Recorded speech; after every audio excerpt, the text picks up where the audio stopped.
Hello, hello, j'espère que tu vas bien. J'espère que vous allez tous bien, que le nom du Seigneur soit béni.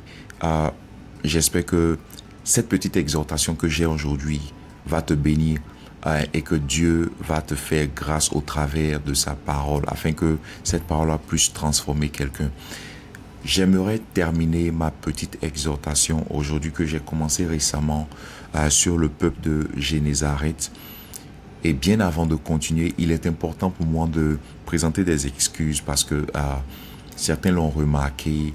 Dans la première vidéo, je ne prononçais pas le nom correctement et je m'en excuse. Et je prie que le message qui était derrière soit celui-là qui touche nos vies. Et c'est aussi la preuve des imperfections humaines. Mais je bénis le Seigneur Jésus qui nous fait grâce de pouvoir revenir aussi d'en parler.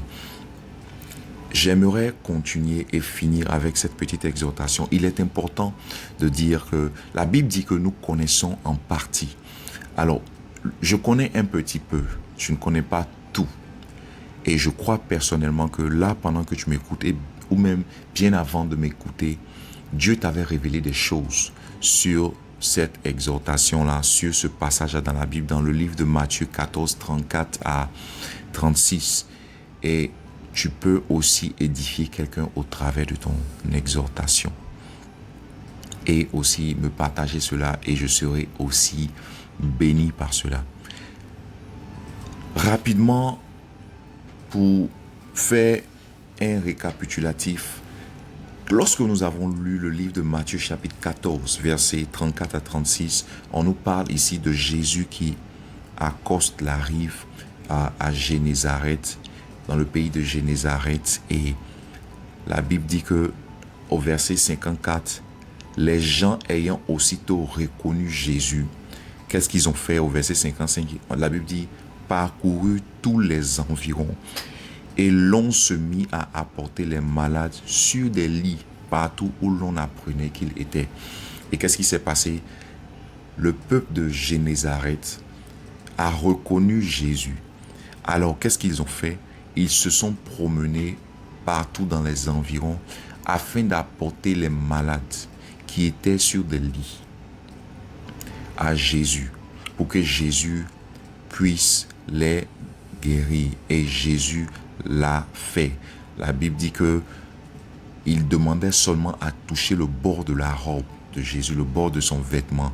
Et la Bible dit au verset 56, et tous ceux qui le touchèrent furent guéris.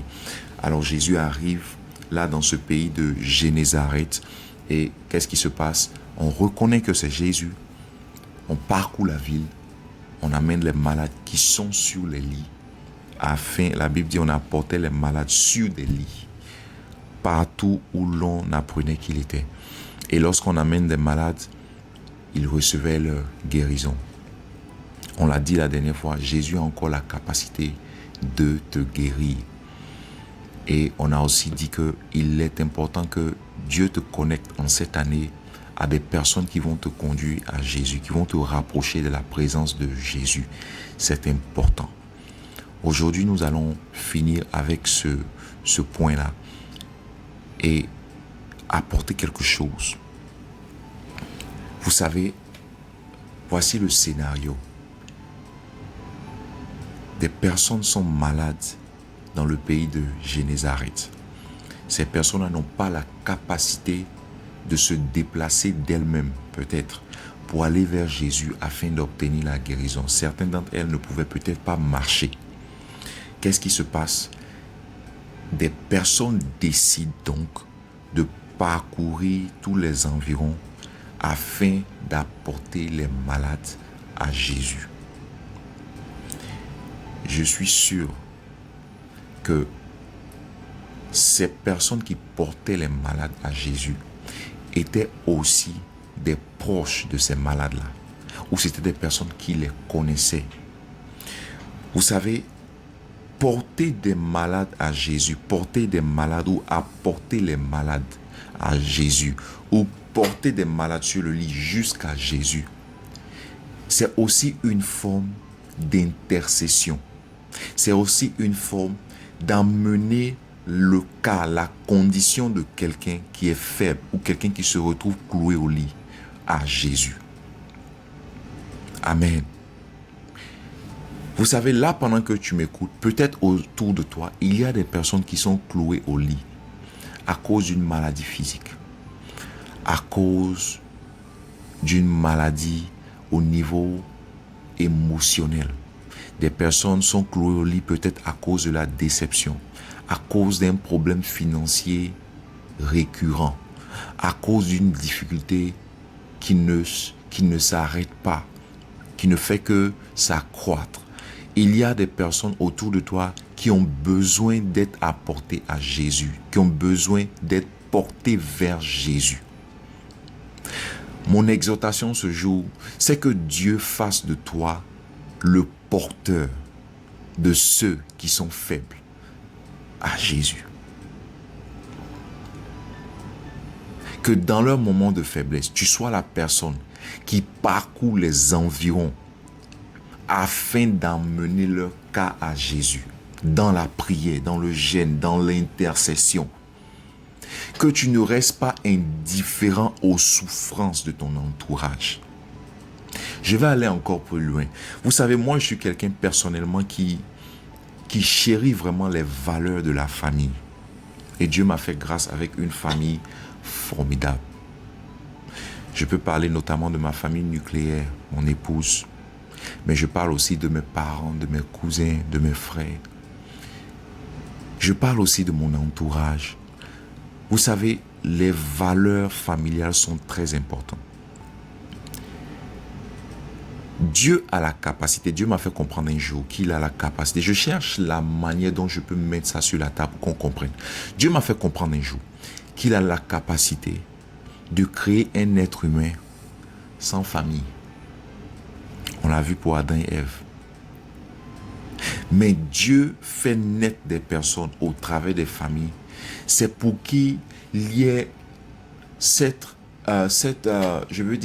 connexion entre les êtres humains, pour que on ne soit pas seul sur cette terre. Laisse-moi te dire, la première bénédiction que Dieu te donne, ou le premier soutien que Dieu te donne sur cette terre, c'est ta famille, c'est ton entourage. Quand je parle de ton entourage, je parle aussi de ton entourage direct, ta famille. C'est pas par hasard que Dieu t'a fait naître dans une famille. C'est dommage parfois de voir que certains d'entre nous désirent ou se plaisent à vivre une vie en ignorant l'existence de leur famille, de leurs proches.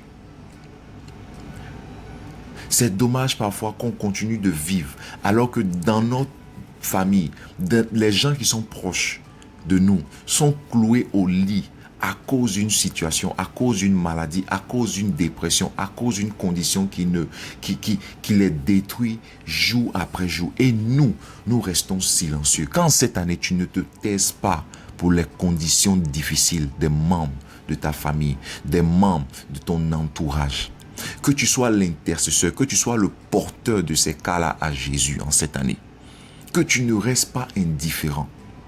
Laisse-moi te dire, c'est dangereux de vivre une vie isolée, une vie où tu vis comme si tu étais le seul et personne d'autre n'existe autour de toi. C'est dangereux parce qu'aucun homme ne rajeunit.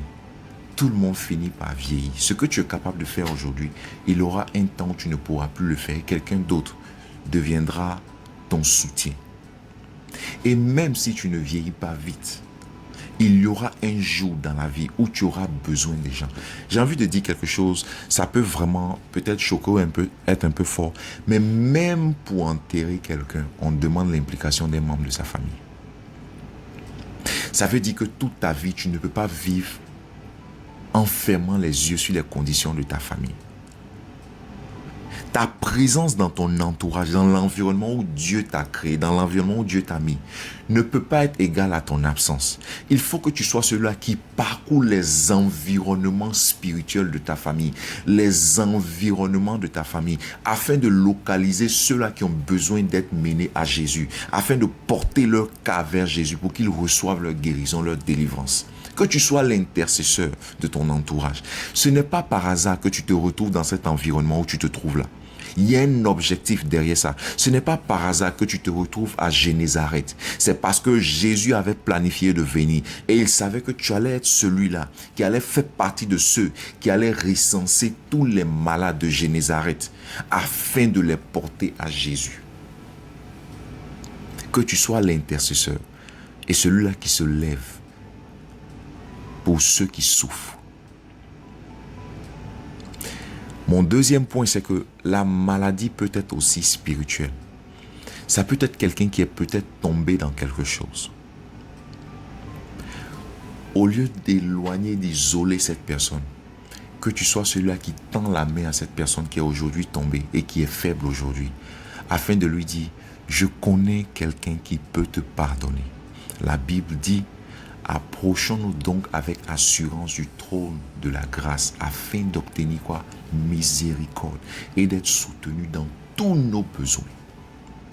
Que tu sois le canal par lequel celui ou celle qui est tombé aujourd'hui se relève et se rapproche de Jésus. Que tu ne sois pas celui-là qui pointe du doigt ceux qui sont déjà couchés, mais que tu sois celui-là qui vienne et qui dise, c'est vrai que tu es couché aujourd'hui à cause des erreurs de la vie, mais je suis là pour porter ton lit à Jésus pour que tu te relèves et que plus jamais tu ne sois cloué à ce lit-là encore. Ce que tu vois arriver aux autres, tant qu'on est sur la terre, ça peut arriver à tout le monde. Ça demande parfois l'humilité pour reconnaître que celui qui est faible aujourd'hui a besoin de mon soutien parce que ça peut être moi demain. Ces personnes-là qui portaient les malades à Génézareth savaient que elles aussi, elles avaient un corps et ce corps-là pouvait se retrouver malade un jour. Mais étant donné qu'aujourd'hui, pendant que Jésus est là, elles ont la capacité et la force de porter les malades. Elles disent, réunissons-nous, parcourons le pays, recensons les malades et portons ces lits-là vers Jésus. Que tu sois l'intercesseur de ta famille, que tu sois celui-là qui parcourt ton environnement et qui porte ceux qui sont faibles à Jésus. Que tu ne condamnes pas ceux qui sont à terre aujourd'hui, mais que tu portes leur lit à Jésus afin que ces personnes-là reçoivent leur délivrance, leur guérison. Je peux te dire, je vais finir, ne t'associe pas à ceux qui condamnent, mais aie le cœur de celui qui soutient ceux qui sont faibles et qui les mène à Jésus. Et je finis pour dire, ne sois pas ignorant des besoins de ton entourage. Que Dieu t'ouvre les yeux en cette année. Que tu ne vives pas comme si tu étais seul sur la terre, mais que tu vives étant conscient des réalités et des besoins de ton entourage, afin que ton entourage puisse recevoir la délivrance et la guérison qu'il recherche. Que Dieu te bénisse abondamment. Sois le porteur de ceux-là qui ont besoin de guérison, comme ceux qui ont porté les malades à Génézareth. Que Dieu te bénisse abondamment. Passe une très bonne semaine.